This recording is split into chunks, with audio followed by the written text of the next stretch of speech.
तो कहानी शुरू होती है टोक्यो से। हर सुबह की तरह एक आम सी सुबह आज भी हुई। अफरा तफरी, काम में जाने की जल्दी। बहुत से लोग तैयार होकर ट्रेन में बैठे अपने काम पे जाने के लिए। ट्रेन में हर इंसान अपने ही काम में मगन बैठा था। एक आदमी पानी पीने के लिए बोतल खोलता है, लेकिन हाथ से उसके ढक्कन स्लिप हो जाता है। चलते चलते अचानक ही वो ढक्कन गायब हो गया। ढक्कन का गायब होना था कि अचानक एक और अजीब काम हुआ। सभी लोगों के फोन काम करना बंद कर गए और उन पर अर्थक्वेक्स के अलर्ट्स आने लगे। सभी लोग घबरा गए थे। ट्रेन अपनी पूरी स्पीड से चल रही थी। चलते चलते वो जैसे ही एक टनल के अंदर पहुंची, एक बहुत बड़ा झटका ट्रेन में बैठे हुए लोगों ने महसूस किया और हमें दिखाया गया कि ट्रेन एक वर्म होल में चली गई है और ट्रेन में बैठे सभी लोग बेहोश हो चुके हैं। उन्हें होश आया तो उन्होंने अपने आप को जंगल में पाया। इधर उधर देखने पे पता चला कि पूरी ट्रेन नहीं, ये तो सिर्फ ट्रेन का एक ही कंपार्टमेंट था जो इस अजीब जंगल में पहुंच चुका है। ये जगह भी उन्हें जानी पहचानी लग रही थी। ये टोक्यो ही था जो अब बदल कर बस एक जंगल बन के रह गया है।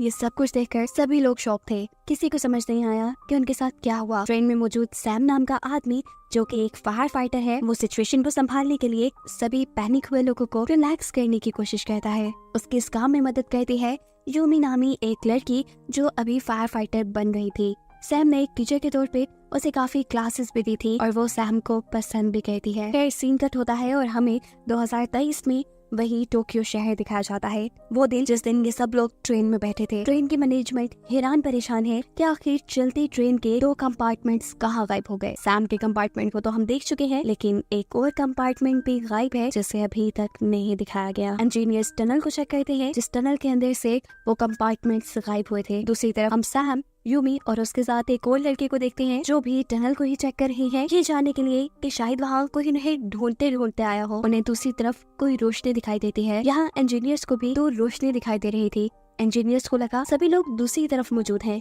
और सैम के ग्रुप को लगा कि शायद दूसरी तरफ से जो रोशनी आ रही है वो उनकी मदद करने के लिए कुछ लोग आ रहे हैं, लेकिन ये दोनों पार्टीज की ही गलतफहमी थी। सैम के ग्रुप ने जब आगे जाकर देखा तो टनल के बाहर से उन्हें सूरज की रोशनी दिखाई दे रही थी और यहाँ इंजीनियर्स के सामने भी दूसरी इंजीनियर्स की टीम थी जो गुमे हुए लोगों की तलाश में ही थे। सैम का ग्रुप जो टनल से बाहर निकल चुका था वो शहर के दूसरी तरफ देखते हैं तो परेशान रह जाते हैं, क्योंकि ये पूरा टोक्यो शहर एक रेगिस्तान में बदल चुका है। इन अजीबोगरीब चीजों की वो बहुत सी वीडियोस बना लेते हैं ताकि जाकर अपने ही जैसे पैसेंजर्स को दिखा सकें। इनकी सोच के मुताबिक जब इन्होंने इस शहर के बारे में लोगों को बताया तो किसी ने उन पे यकीन नहीं किया। उन्होंने भी जब वीडियोस देखी तो उन्हें यकीन आया कि वो किसी स्ट्रेंज जगह पे पहुंच चुके हैं। सभी परेशान थे। किसी को कुछ समझ नहीं आ रहा था कि वो लोग यहाँ रहेंगे कैसे, जिएंगे कैसे, सरवाइव कैसे करेंगे। दूर दूर तक कोई इंसान नहीं था। आखिर इनको बचाएगा कौन? इस जगह में फंसे उन्हें 7 घंटे गुजर चुके हैं। कोई मदद को नहीं आया, फोन में कोई सिग्नल नहीं है और भूख भी सबको बहुत लग रही है।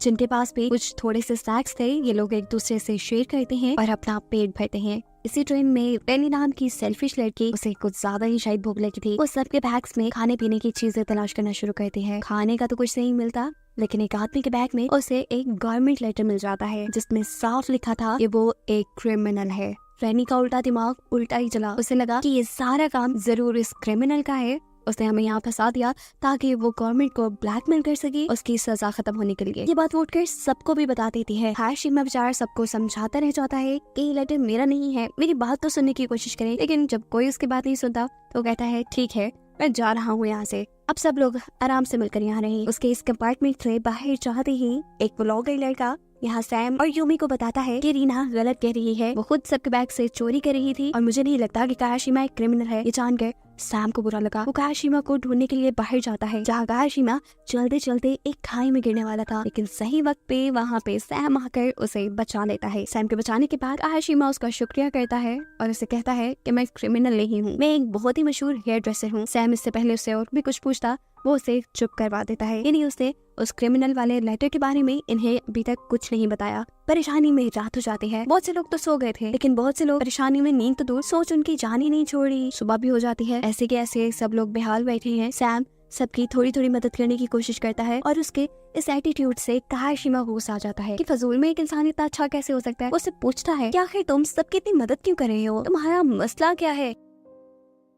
सैम बताता है मसला नहीं है, बस मेरे दिल में एक गिल्ट है जिसे शायद मैं खत्म करने के लिए सब करता हूँ। मेरे बहुत ही अच्छे दोस्त की टांगे असल में मेरी वजह से टूट गई थी और उस चीज का रिग्रेट खत्म करने के लिए मैंने उसी दिन अपने आप से वादा कर लिया कि जब जब जिसको भी मेरी जरूरत पड़ेगी मैं मदद करूंगा। सैम के पास की कहानी सुनकर कायाशीमा को भी अपना भाई याद आ जाता है। जब वो दोनों भाई छोटे थे कितने प्यार से रहते थे ये, चाहे गरीब थे लेकिन कायाशीमा जान छिड़कता था अपने भाई पे। अपने भाई को एक अच्छी लाइफ देने के लिए उसने बहुत मेहनत की, एक मशहूर हेयर ड्रेसर बना। उसने अपने भाई की सारी ख्वाहिशें पूरी कर दी, लेकिन एक जगह वो मार खा गया। बहुत सा काम करने की वजह से उसे अपने भाई पे ध्यान रखने का टाइम ही नहीं मिला। तब वो एक क्रिमिनल बन गया। कायाशीमा को ये नहीं पता चला असल में जो क्रिमिनल लेटर कायाशीमा के पास था वो उसके भाई का ही था। कुछ दिन बाद उसे बेल होने वाली थी और वो उसी को लेने के लिए ट्रेन से जा रहा था। अब सारे पैसेंजर्स ट्रेन से निकल चुके हैं। उन्हें पता है कि उन्हें कुछ खाना है, इंतजाम तो करना पड़ेगा। जंगल में कुछ खाने पीने की चीजें ढूंढने के चक्कर में वो काफी आगे निकल गए और उन्हें दिखाई दिया एक टावर। इसे देखकर ये सब शॉक इसलिए हो गए हैं कि ये टावर कंप्लीट होने वाला था 2026 में। जिस टाइम से ये लोग आए थे वो टाइम था 2023 का। इस टावर के बारे में सबने ही बहुत कुछ सुन रखा था, लेकिन इसको देखने के बावजूद भी ये लोग इस चीज को समझ नहीं पाए कि ये लोग फ्यूचर में आ चुके हैं। फ्यूचर में कितना दूर ये भी नहीं मालूम। इसी ट्रेन में एक बायोलॉजिस्ट भी था जिसे यही जंगल के अंदर एक ऐसा पौधा मिला जो 2023 से तकरीबन 30 साल बाद उगने वाला था। इन्होंने अंदाजा लगाया कि ये लोग कम से कम 40 साल अपने वक्त से आगे आ गए और ये चीज इन्हें परेशान कर देती है। आने वाले सालों में क्या दुनिया इतने बुरे हाल में आ जाएगी, इन लोगों ने सोचा तक नहीं था। सीन कट होकर 2023 का वक्त दिखाया जाता है जहाँ से ये कंपार्टमेंट यहाँ तक पहुँचा था। बहुत ढूंढने के बाद भी उन साइंटिस्ट को वो कंपार्टमेंट नहीं मिला, तो मजबूरन अब ऑफिशियली उन्हें ये खबर अनाउंस करनी पड़ती है कि चलती ट्रेन के 2 कंपार्टमेंट्स गायब हो चुके हैं, जिसके अंदर तकरीबन 100 से ज्यादा लोग थे, वो भी गायब है। कुछ अता पता नहीं चला। सीन्स दोबारा फ्यूचर में शिफ्ट होते हैं जहाँ लोग पागल हो रही हैं क्योंकि पानी पीने तक के लिए नहीं है उनके पास। इस वक्त सैम जुगाड़ करता है और एक बड़ी सी पॉलीथीन को उठाकर इस कंपार्टमेंट की छत पे बिछा देता है कि चलो और कुछ नहीं 2-4 कतरे भूल के ही जमा हो जाए। लेकिन प्लान उनका ये भी फेल हो गया। सुबह हो गई, अगला दिन आ गया। बायोलॉजिस्ट इस एरिया की छानबीन करने के लिए जाता है और उसे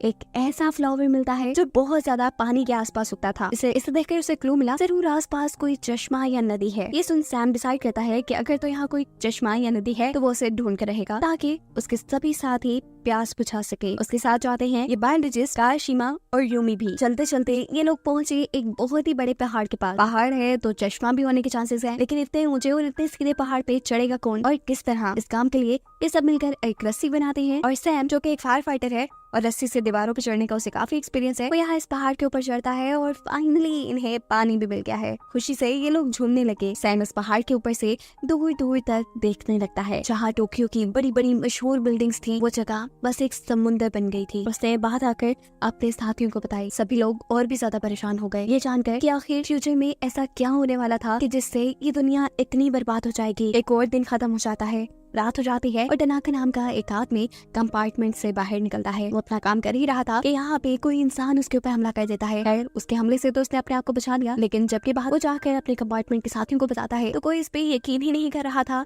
कि उसने यहाँ किसी इंसान को देखा, क्योंकि इतने दिन से वो लगातार यहाँ छानबीन कर रहे थे। उन्हें तो यहाँ कोई इंसान नहीं मिला था। खैर देखते ही देखते आज बारिश शुरू हो जाती है और बारिश से इन लोगों को सुकून मिलता है। एक तो पीने के लिए पानी, नहाने के लिए पानी और फाइनली कुछ तो अच्छा हुआ था इनके साथ। बायोलॉजिस्ट बेचारा अपने ही काम पे लगा था। यहाँ वो कुछ ऐसा सामान ढूंढना चाह रहा था जिससे इंसान खा पी के अपना गुजारा कर सके। उसके इस काम में बाकी लोग भी उसकी मदद करने का डिसाइड करते हैं। यहाँ हम देखते हैं कि रीना और यूमी जब दोनों बेरीज ढूंढने का ही काम कर रही थी तो गलती से यूमी कुछ ऐसी बेरीज खा लेती है जो कि पॉइजनस थी, यानी जहरीली थी। इंसानों ने खाते तो मर जाते। उसकी तबीयत को खराब देखकर सैम बहुत ज्यादा परेशान हो जाता है और यहाँ हमें फील हुआ कि सैम भी उसे पसंद करता है। खैर सभी लोग उसे लेकर कंपार्टमेंट में चले जाते हैं। जैसे तैसे करके ये लोग उसका थोड़ा बहुत इलाज करते हैं और यहाँ सब उसका ऐसे ख्याल रखते हैं जैसे सभी उसकी फैमिली हो। ये लोग साथ रहते रहते एक फैमिली जैसे ही हो गए थे। यूमी की ऐसी हालत देखकर सभी ट्रेन के लोगों को रियलाइज हो गया था कि अगर ये ऐसे के ऐसे ही बैठे रहे और इन्होंने एफर्ट्स न की, मेहनत न की, तो वो दिन दूर नहीं जिस दिन ये भूख प्यास से मर जाएंगे। इन्हें जिंदा रहना है तो कुछ तो करना पड़ेगा।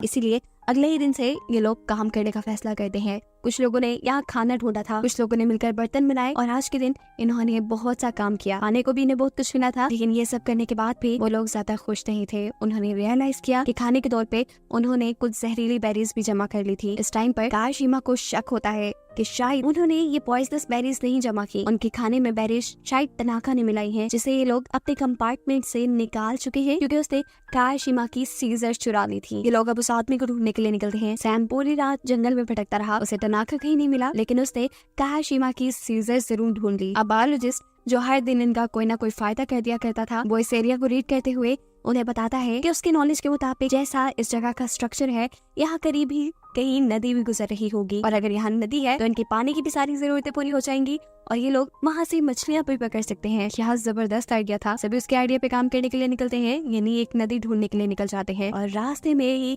कोई बायोलॉजिस्ट पर हमला कर देता है। फौरन ही उसे वापस कंपार्टमेंट में लेके आ जाता है। उसका ये लोग इलाज करते हैं, लेकिन वो बहुत दर्द में है। सभी लोगों को ये भी बात मालूम हो गई है कि तनाका झूठ नहीं बोल रहा था, बाकी इस शहर में उनके अलावा इंसान थे। इसके ऊपर हमला होने के फौरन बाद उनके कंपार्टमेंट में तनाका भी आ जाता है। ये उन सबसे कहता है कि अगर वो लोग उसे उनके साथ इस कंपार्टमेंट में रहने की इजाजत दे तो वो उनके बहुत काम आ सकता है। वो एक सिक्योरिटी कंपनी में काम करता है, उसे ट्रैप्स बनाने का बहुत एक्सपीरियंस है और वो इन लोगों के लिए ट्रैप्स बनाएगा जिससे ये लोग यहाँ पे सिक्योर रह सकेंगे। उसके बाद सब लोग मान लेते हैं। आज सब लोग अपने रूटीन के काम कर रहे थे, ऐसे जैसे उन्होंने इस जिंदगी को एक्सेप्ट कर लिया है। काशिमा यहाँ पे रीना के बाल कट करता है, जो करके उसे बहुत मजा आया। लोग जंगल में गए, उन्होंने खाना ढूंढा, खाना खाया, एक नॉर्मल दिन गुजारा। अगला दिन हो जाता है। यूमी और सैम को उनके कंपार्टमेंट के पास एक बच्चा दिखाई देता है। बच्चा उन्हें देखते ही भागने लगा। ये दोनों उस बच्चे का पीछा करते हैं। बच्चे ने भागते भागते इनका बस एक ही फायदा किया कि इन्हें नदी तक पहुंचा दिया। नदी को पार करके ये बच्चा आगे की तरफ भाग जाता है और इन दोनों को ये कह के गया था कि मेरा इंतजार करना। इन दोनों को ही ढूंढते हुए कायाशिमा भी यहाँ गया। रात हो गई, बच्चा तो वापस ही नहीं आया। इन्होंने जब आगे जाके देखा तो यहाँ फाइनली उन्हें एक दूसरा कंपार्टमेंट भी मिल गया, जिसके बारे में हम पहले से जानते हैं कि ट्रेन के 2 कंपार्टमेंट्स गायब है, एक सैम का और दूसरा ये। दूसरे कंपार्टमेंट के लोग इनसे काफी ज्यादा आगे थे, उन्होंने रहने सहने का अपना बहुत सारा इंतजाम कर लिया था। इनको यहाँ पे मिलता है योमोटो, जो इन सब का लीडर था। सैम योमोटो को बताता है कि उनके एक आदमी ने उनके बायोलॉजिस्ट पर हमला किया है। योमोटो इस चीज के लिए उससे माफी मांगता है। बहस का वक्त नहीं था, ये लोग यहाँ पर एक दूसरे से इम्पोर्टेंट इन्फॉर्मेशन शेयर करते हैं, जैसा कि सैम और को यहाँ पे एक नदी मिली थी, खाने पीने के लिए कुछ चीजें मिली थी। ये सारी बातें सैम उनको बता देता है और योमोटो यहाँ उन्हें बताता है कि जब वो लोग यहाँ आए तो इन्हें एक शिप मिली थी। यहाँ उस शिप के अंदर एक डायनी थी और एक रेडियो। रेडियोस की फ्रीक्वेंसी मैच करते करते उन्हें एक दिन कनाडा से कुछ सिग्नल्स मिले, जिससे इन्हें पता चला कि ये लोग 60 साल आगे आ गए हैं, यानी फ्यूचर में। और साथ उसे ये बात भी मालूम हुई थी कि ये दुनिया तो 2026 में ही तबाह हो गई, क्योंकि 2023 और 24 में बहुत से लोगों ने अपने अपने सैटेलाइट्स को स्पेस पे भेज दिया था ताकि वो स्पेस के बारे में बहुत सी मालूमात हासिल कर सके, और यही चीज इस दुनिया को तबाह कर गई। उन सैटेलाइट में से एक सैटेलाइट एक एस्ट्रॉइड से टकराई और वो एस्ट्रॉइड उस सैटेलाइट की वजह से फिर जमीन से टकरा गया और ऐसे ये जमीन तबाह हो गई और उसी तबाही में सारे इंसान भी मारे गए। सैम उससे पूछता है कि तुम्हारा वो रेडियो कहाँ है? जवाब में योमोटो कहता है रेडियो तो मेरे पास ही है, लेकिन उस दिन के बाद उसके ऊपर कोई सिग्नल नहीं मिले। ये सारी इन्फॉर्मेशन सैम जाकर अपने बाकी साथियों को बताता है। टेंशन तो उसे खूब हो चुकी थी कि आखिर वो यहाँ से निकलेंगी कैसे। इस हकीकत को सुनने के बाद कि वो 60 साल फ्यूचर में पहुंच चुके हैं, सब लोग परेशान तो हुए थे, लेकिन इस वक्त पे सबको एक और सोच भी आई कि शायद उन्हें गॉड ने एक मौका दिया है कि ये लोग पास्ट में जाकर सब कुछ ठीक कर दें, इस तबाही को होने से रोके। और ये सोच उन्हें हौसला देती है कि ये पहले से भी ज्यादा मेहनत करे, कोई रास्ता निकाले जिससे ये पास्ट में जाकर उस तबाही को होने से रोक पाए। यहाँ बैठा हर इंसान अपना अपना दिमाग चलाता है, खूब सोचते हैं, लेकिन कोई रास्ता नहीं मिलता। भूख तो इन्हें शदीद लगी थी। ये लोग अब अपनी ढूंढी हुई नदी के पास जाते हैं, वहाँ से पानी पीते हैं, नहाते हैं और बहुत सारी मछलियाँ जमा करके लाते हैं खाने के लिए। दिन ऐसे ही गुजरता है। ये लोग अपने लिए बाथरूम बना लेते हैं, बाथटब्स बना लेते हैं और खाना जमा करने में लग जाते हैं। आज खाना जमा करते हुए बायोलॉजिस्ट को एक चमकता हुआ ग्रीन पत्थर मिला था यहाँ से, जो पत्थर वो सबको दिखाता है और तनाका भी ये देख चुका था। बायोलॉजिस्ट का ख्याल था कि ये चमकते हुए पत्थर अपने अंदर एनर्जी रखते हैं, वो ना हो वो इसकी मदद से वापस जा सकते थे। तनाका ये सारी बात जाकर योमोटो को बता देता है, यानी दूसरे ग्रुप के लीडर को, यानी वो एक गद्दार है। वो इनकी सारी बातें जाकर उनको बताता है। योमोटो उसके काम के बदले में उसे कुछ खाने पीने का सामान देता है। यहाँ सैम के ग्रुप के पास यूमी और रीना, जो एक ही एज के थे, वो आपस में तकरीबन दोस्त बन चुके थे, लेकिन पता नहीं क्या हुआ, उनके दरमियान में लड़ाई हुई। रीना को इतना गुस्सा आया कि वो धक्का देकर यूमी को एक गड्ढे में गिरा देती है। गड्ढे में गिरने वाली चोट तो एक तरफ, यूमी को यहाँ डर ये देख के लगा कि इस गड्ढे में पहले से ही एक लाश थी। ये दोनों ही डर जाते हैं। अपनी सेफ्टी के लिए ये लोग कंपार्टमेंट की तरफ भागते हैं, लेकिन दूसरे कंपार्टमेंट के लड़के यहाँ उनका रास्ता रोक लेते हैं। रीना यूमी को खतरे में उनके साथ ही छोड़कर अपनी जान बचाकर किसी तरह कंपार्टमेंट में आ जाती है। अपने साथ होने वाली हर चीज की खबर वो यहाँ सैम को देती है और सैम बिना कुछ सोचे समझे यूमी को बचाने के लिए निकल जाता है। उसके पीछे काशिमा भी आ चुका था। लेकिन जब ये दोनों वहाँ पहुंचे जहाँ पहले यूमी और दूसरे कंपार्टमेंट के लोग थे, तो इस टाइम तक दोनों यहाँ से गायब हो चुके थे। यूमी उनसे बचने के लिए भागते भागते एक शिप में छुप गई थी। अब सैम ये अंदाजा तो नहीं लगा पाता कि यूमी अपने बचाव के लिए कहीं छुप गई होगी, लेकिन हाँ उसे लगता है कि जरूर दूसरे ग्रुप के लोगों ने उसे किडनैप कर लिया है या नुकसान पहुंचा दिया है। बिना सोचे समझे वो दूसरे ग्रुप पर हमला करने के लिए निकल जाता है। इससे पहले कि लोग यहाँ पे हमला करते या किसी को नुकसान पहुंचाते, युमोटो उससे सारा माजरा पूछता है। सैम उन्हें बताता है कि उनके साथियों ने उनके ग्रुप की एक लड़की के साथ बदतमीजी की है। ये जानकर वो अपने ग्रुप के लोगों की तरफ से माफी मांगता है और उसे कहता है कि यूमी जहाँ भी होगी वो सेफली उसे ढूंढकर उन तक पहुँचाएंगे। लेकिन सैम को युमोटो पे यकीन नहीं था, क्योंकि उसे लग रहा था कि जो लाश अभी यूमी और रीना ने देखी है वो भी उन्हीं के ग्रुप के किसी बंदे की है जिसे युमोटो के ग्रुप ने मार दिया। युमोटो जवाब में कहता है, नहीं, वो तुम लोगों का कोई बंदा नहीं है, वो हमारे ही ग्रुप का एक बंदा है। जब हम लोग यहाँ इस हालत में आए तो वो बहुत ही ज्यादा पैनिक हो गया, इतना पैनिक कि वो पागलों की तरह सब पे हमला करने लगा था। उसने मुझ पे भी हमला कर दिया। अपने आप को बचाने के लिए अपने सेल्फ डिफेंस पे मैंने उसके पेट में चाकू मारा और अनइंटेंशनली मेरे से उसका मर्डर हो गया। यहाँ सभी लोग उस आदमी को मारने पर, मेरी बहादुरी पर मुझे लीडर मानने लग गए। काशिमा और सैम अपने कंपार्टमेंट के पास पहुंच जाते हैं। अब क्योंकि वो हमला करने की सोच से दूसरे ग्रुप के पास गए थे, इसीलिए उन्हें खतरा था कि कहीं दूसरे ग्रुप वाले भी हमला करने के लिए उनके पास ना आ जाए। अपने सेल्फ डिफेंस के लिए ये लोग यहाँ हथियार बनाने का फैसला करते हैं। यहाँ युमोटो उसी शिप के अंदर जाता है जिस शिप के अंदर उसे रेडियो मिला था। वो नहीं चाहता कि इसी शिप के एक छोटे से डब्बे के अंदर यूमी भी छुपी बैठी है। वो यहाँ रेडियो पे किसी से बात करने लगता है, लेकिन रूमी उसका झूठ पकड़ लेती है कि वो किसी से रेडियो पे बात नहीं कर रहा, और ये रेडियो तो चल भी नहीं सकता क्योंकि नीचे से उसकी केबल ही कटी हुई थी। वो बाहर निकलकर उससे पूछती है कि तुम ये झूठा ड्रामा क्यों कर रही हो, आखिर तुम्हें क्या मिलता है इससे? अब सच्चाई तो यूमी को पता चल ही गई थी, खुद बताने में क्या हर्ज था। युमोटो बताता है, असल में मैं यहाँ सबका लीडर ही बन के रहना चाहता हूँ, इसीलिए तो ऐसे ड्रामे करता हूँ, मुझे नहीं जाना पास्ट में। अरे वहाँ पे तो मेरी किसी को कदर भी नहीं है, यहाँ सब लोग मुझे लीडर के रूप में देख रहे हैं, मुझे इज्जत दे रही है, मैं इसी में खुश हूँ। लेकिन यूमी से कहती है, तुम कहो ना कहो, मैं बाहर जाकर तुम्हारी सच्चाई सबको बताने वाली हूँ। अपनी पोल खुलते देखकर युमोटो डर जाता है और इस सब के चक्कर में वो यूमी को ही बांध के यहाँ कैद कर जाता है। सीन कट होता है और हम सैम और उनके साथियों को देखते हैं। इन्होंने बहुत से वेपन्स बना लिए हैं जिससे ये लोग एक छोटी सी जंग लड़ेंगे, क्योंकि वादे के मुताबिक युमोटो ने अभी तक यूमी को उनके ग्रुप को वापस नहीं किया, ना ही वो ढूंढ के लेकर आए, इसलिए ये सब लोग अगली सुबह उन लोगों पर हमला कर देंगे। यहाँ एक औरत उसे कहती है, हमला करना बिल्कुल ठीक है, मैं ग्रुप के फैसले के साथ हूँ, लेकिन फिर भी अकल से काम लो, दूसरा ग्रुप हमसे ज्यादा स्ट्रॉन्ग है, हो ना हो वो हम पे हमला करके हमारी गैरेज बर्बाद कर देगा और रहने का ये जो छोटा सा ठिकाना हमारे पास है ये भी हमारे हाथ से चला जाएगा। इससे बेहतर कि हमें जंग से पहले अपने रहने के लिए कोई दूसरा ठिकाना ढूंढ लेना चाहिए जिसके बारे में दूसरे ग्रुप को कुछ ना पता हो। ग्रुप के लोगों को उसकी बात पसंद आती है और सुबह होते ही ये औरत बायोलॉजिस्ट के साथ मिलकर अपने लिए एक सेफ ठिकाना ढूंढने के लिए निकल जाती है। अभी तो इनका जंग में जाने का कोई मूड नहीं था, लेकिन अगले दिन वो देखते हैं कि दूसरे ग्रुप के लोग उनके ग्रुप के ऊपर हमला कर चुके थे। तैयारी तो इनकी भी पूरी थी, ये लोग अपने सेल्फ डिफेंस में लड़ने लग जाते हैं और लड़ाई बहुत ही ज्यादा बढ़ जाती है। युमोटो ये लड़ाई देखकर पागल हो चुका था। ये लोग अगर आपस में एक दूसरे को मारते थे तो उसे लीडर कौन मानता। वो जोर जोर से चिल्लाकर इस लड़ाई को बंद करवाने की कोशिश करता है, लेकिन जुनून में आए ये लोग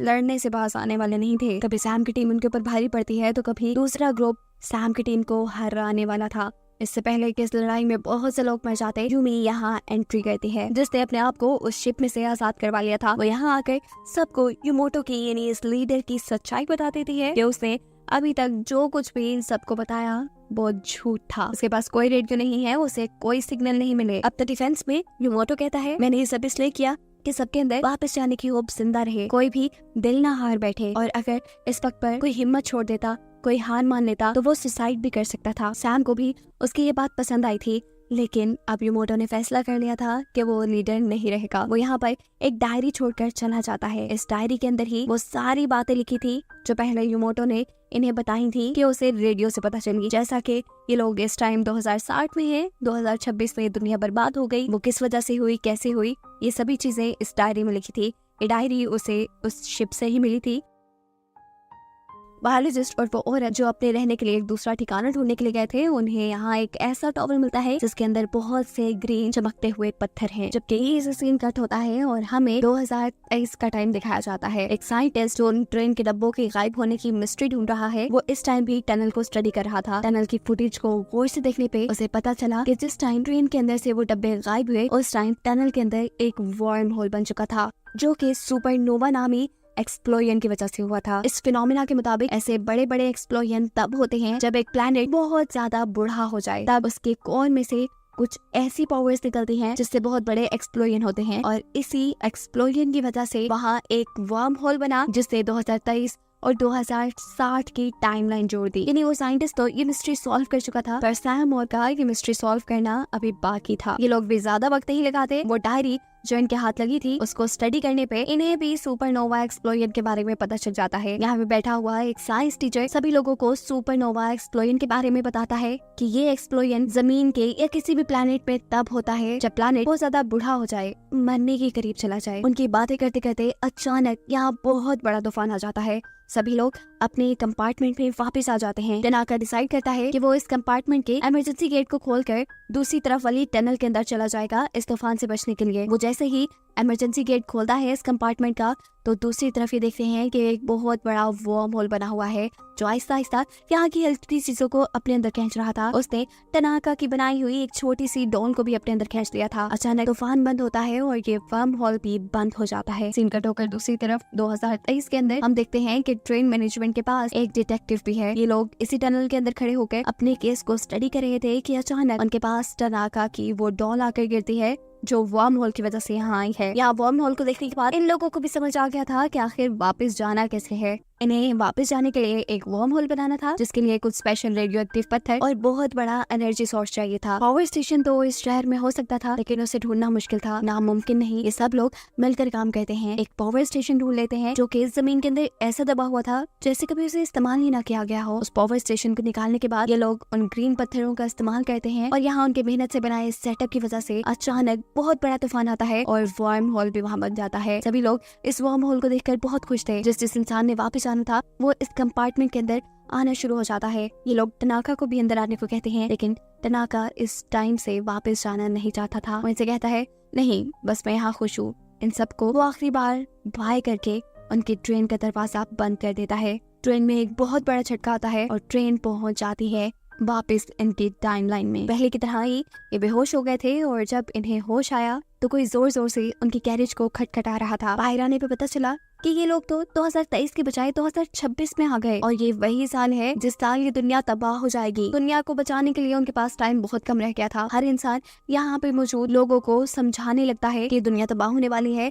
इसे तबाह होने से बचाना चाहिए। ये लोग अपना फ्यूचर से लाया हुआ सामान भी नहीं दिखाते हैं, वो वीडियोस और वो पिक्चर्स भी अपनी बातों पे यकीन दिलाने के लिए नहीं दिखाते हैं जो उन्होंने वहाँ बनाई थी। लेकिन कोई भी उनकी बातों पे इसलिए यकीन नहीं कर रहा क्योंकि उन्हें लग रहा है कि एक बहुत बड़े हादसे की वजह से इन लोगों की दिमागी हालत खराब हो चुकी है। ये न्यूज भी वायरल हो चुकी थी कि 2026 के अंदर जो कंपार्टमेंट ट्रेन के गायब हुए थे वो एकदम से 2026 में आ गए। इस बात को कंफर्म करने के लिए कि यही लोग हैं जो 2023 में गायब हुए थे, उनका मेडिकल एग्जामिनेशन किया जाता है। जहाँ कोई भी उनकी बातों का यकीन नहीं कर रहा था, वहीं पर डे वो साइंटिस्ट जिसे नोवा एक्सप्लोजन के बारे में पता चलाया था वो इनसे मिलने के लिए जाता है। दूसरी तरफ इसी ट्रेन में बैठी हुई वो लेडी जो एक बहुत बड़ी पोस्ट पे थी, वो अपनी पोस्ट और पैसे का इस्तेमाल करते हुए डिफेंस मिनिस्टर से मिलती है और उन्हें अपने साथ होने वाली हर चीज के बारे में बताती है, अपनी हर उस इंफॉर्मेशन के बारे में बताती है जो उन्हें 2060 में रहकर मिली। डिफेंस मिनिस्टर ने उसकी बात बहुत गौर से सुनी थी। डिफेंस मिनिस्टर बताती है कि सच में एक एस्ट्रॉइड उनकी दुनिया से टकराने वाला है और उससे दुनिया को बचाने के लिए ये लोग एक ऐसा मिसाइल बना रहे हैं